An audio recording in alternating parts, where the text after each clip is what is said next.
50% of the youth working in our custody have a mental health diagnosis of some kind. And a significant amount of them also have trauma issues. So that case plan has to include all of those things. But it takes a collaborative approach because when the youth is inside, they have so many different types of programs that are not available to them when they get outside. And the lack of overarching case management, as the research reflects, is the reason that so many come back. So we have to work on a plan for continuity, and again, that includes being able to make sure the youth and the family buy into that program that we have developed, or that service plan that we have developed. And you say, why should someone consider hiring them? You know, if you think about that, I guess in the context you ask that question, it's hard to respond, but I want to respond on a little bit of a broader scale. Why should you consider hiring them?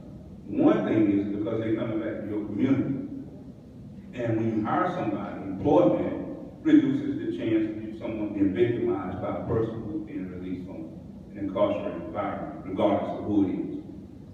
The other thing is that when you strengthen families with a youth or whomever it is that goes back into a household where they're working, that improves that reduces the chance they're going to get homeless, reduces the chance they're going to have issues, reduces the chance of what was spoken of earlier about them having to feel like they need to commit a crime just for the purpose of existing.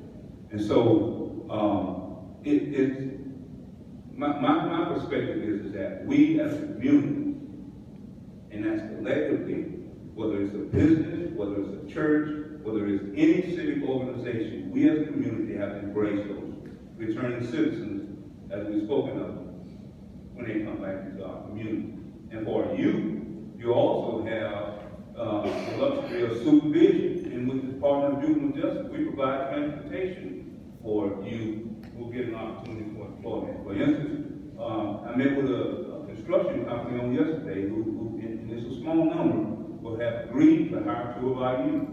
And he told me, you provide us with the names of the youth, and we'll hire them. We're committed to hiring them. And this is a company that has traditionally not had good experiences with our youth. But we brought them back to the table and tried to impress upon them that it's our responsibility as a community to provide necessary support for people. And I think ultimately we have to look at one side, we have risk. The other side, we have to insert protective barriers to mitigate the risk that these people face when they're released, whether it's a youth or an adult.